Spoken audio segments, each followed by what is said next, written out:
Hello everyone, हम लोगों ने क्लास 9 का एनसीईआरटी मैथ से कल हम लोगों ने चैप्टर 8 में क्वाड्रिलेटरल का डेफिनेशन, इसकी एंगल सम प्रॉपर्टी पढ़ा था। इसके बारे में टाइप ऑफ क्वाड्रिलेटरल्स भी पढ़ा था। आज हम लोग इसका थ्योरम करेंगे, तो चलिए करते हैं इसका थ्योरम। थ्योरम 8.1 में क्या बोला है इसने, इसको समझिए।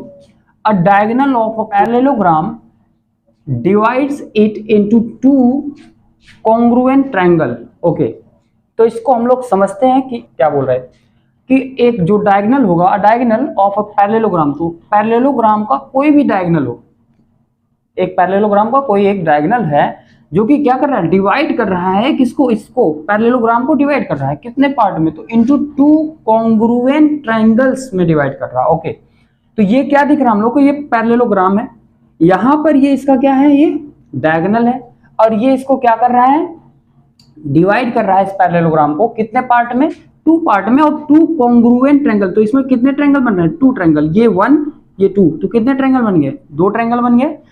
तो यहां पर ये जो वन और टू जो दो ट्रायंगल बने हैं, ये दोनों क्या होंगे, आपस में कॉन्ग्रुएंट ट्रायंगल बनेंगे। ये फर्स्ट थ्योरम बोलना चाह रहा है कि 8.1 जो थ्योरम है ये बोल रहा है। ठीक है, इसको हम लोगों ने समझ लिया। अब हम लोग समझते हैं 8.2 थ्योरम क्या बोल रहा है। ठीक है, तो 8.2 में क्या बोला जा रहा है, तो फर्स्ट में क्या होगा कि जो पैरेललोग्राम होगा उसका कोई भी एक डायगोनल जो होगा वो पैरेललोग्राम को डिवाइड करता है कितने कॉन्ग्रुएंट ट्रायंगल में, टू कॉन्ग्रुएंट ट्रायंगल में डिवाइड करता है। ओके, तो सेकंड में 8.2 थ्योरम जो है वो बोल रहा है कि in a parallelogram opposite sides are equal. तो इसको हम लोगों ने कल पढ़ा भी था।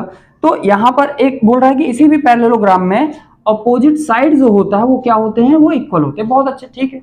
तो ये अपोजिट साइड क्या होता है, इक्वल होता है। कल हम लोगों ने इसको पढ़ा था, ए बी जो होगा वो इक्वल होगा डीसी के, और जो एडी होगा वो इक्वल होगा बीसी की। ये हम लोगों ने कल पढ़ा था कि जो अपोजिट साइड होगा वो इक्वल होता है। तो थ्योरम 8.2 भी हम लोग को समझ में आ गया।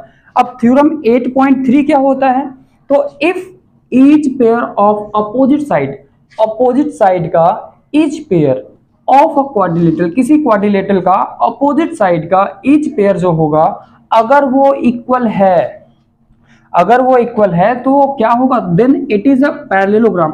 अगर वो इक्वल है तो वो पैरेललोग्राम है। ये इस बोल रहा है कि अगर किसी कोई क्वाड्रिलेटरल है, हम लोग को पता नहीं वो क्या है, क्वाड्रिलेटरल का टाइप हम लोगों ने कल देखा था, लेकिन हम लोग को पता नहीं कि वो है क्या। ठीक है, क्वाड्रिलेटरल में क्या है, अगर क्वाड्रिलेटरल, किसी भी क्वाड्रिलेटरल का जो अपोजिट साइड होगा, अपोजिट वाला जो साइड होगा, वो कोई भी एक पेयर, कोई भी पेयर हो, अपोजिट साइड का कोई भी पेयर अगर इक्वल है ना, कोई भी पेयर, जैसे ये हम लोग ए बी डी सी ले लें, चाहे ए डी बी सी ले लें, अगर ये दोनों आपस में क्या है, इक्वल है, तो ये पैरेललोग्राम है। 100% क्या है, पैरेललोग्राम है।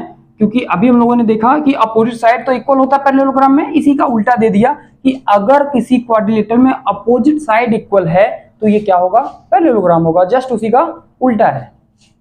तो 8.3 हम लोगों ने थ्योरम 8.3 भी समझ लिया। अब 8.4 में क्या बोल रहा है कि in a parallelogram opposite angles are equal. Okay, opposite angle equal बोल रहा है, तो यहां पर बिल्कुल अपोजिट एंगल क्या होता है, इसका इक्वल होता है। किसी भी पैरेललोग्राम में जो अपोजिट एंगल होगा वो क्या होगा, इक्वल होगा। तो ए इक्वल होगा सी के, तो यहां पर हम लोग एंगल ले किसके इक्वल होगा, एंगल सी के, और एंगल बी इक्वल होगा किसके, एंगल डी के, क्योंकि पैरेललोग्राम में अपोजिट एंगल्स क्या होते हैं, इक्वल होते हैं, अपोजिट साइड भी इक्वल होते हैं। तो हम लोगों ने थ्योरम 8.4 समझ लिया। हम लोग चलिए समझते हैं इसके आगे का थ्योरम क्या बोल रहा है। तो थ्योरम आगे हम लोग समझते हैं इसका।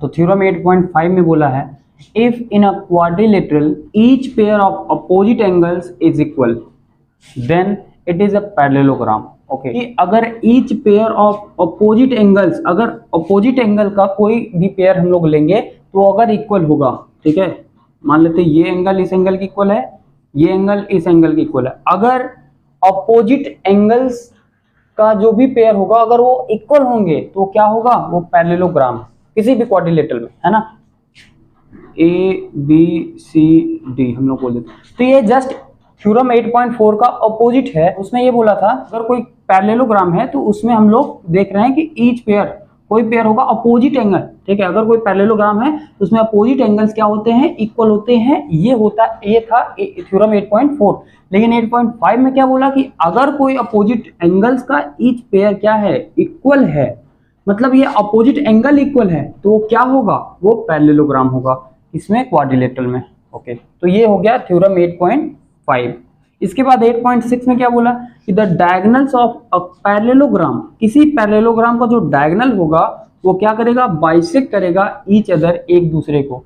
तो मान लेते हैं ये हम लोग का क्या है, पैरेललोग्राम है, ये क्या है, ये यहाँ पर ये हम लोग का क्या हो गया, ये हम लोग का, तो ये पैरेललोग्राम है, ये इसका डायगोनल है। तो किसी भी पैरेललोग्राम का जो डायगोनल होगा वो क्या करेगा, एक दूसरे को बाइसेक्ट करेगा। बाइसेक्ट करने का मतलब ये है कि एक दूसरे को डिवाइड करेगा इक्वल टू पार्ट्स में।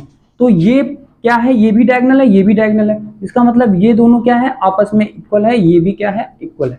तो पैरेललोग्राम में जो डायगोनल होता है, अगर डायगोनल किसी दूसरे डायगोनल को, एक दूसरे को क्या करते हैं, बाइसेक्ट करते हैं एक दूसरे को, तो ये डायगोनल इसको बाइसेक्ट करेगा, ये वाला डायगोनल इसको बाइसेक्ट करेगा। ठीक है, बाइसेक्ट का मतलब समझ गए कि एक दूसरे को इक्वल पार्ट्स में, टू इक्वल पार्ट्स में डिवाइड करना, इसी को बोलते हैं बाइसेक्ट। अब चाहे बाइसेक्ट एंगल हो, चाहे बाइसेक्ट साइड हो, ये साइड है। तो यहां पर क्या हो रहा है, ये अब 8.6 भी समझ गए हम लोग। थ्योरम 8.7 क्या है, इसमें ये बोला है कि if the diagonals of a quadrilateral, किसी भी क्वाड्रिलेटरल का जो डायगोनल है अगर बाइसेक्ट कर रहा है ईच अदर, एक दूसरे को क्या कर रहा है, बाइसेक्ट कर रहा है, then it is a parallelogram. तो ये तो अभी हम लोगों ने समझा।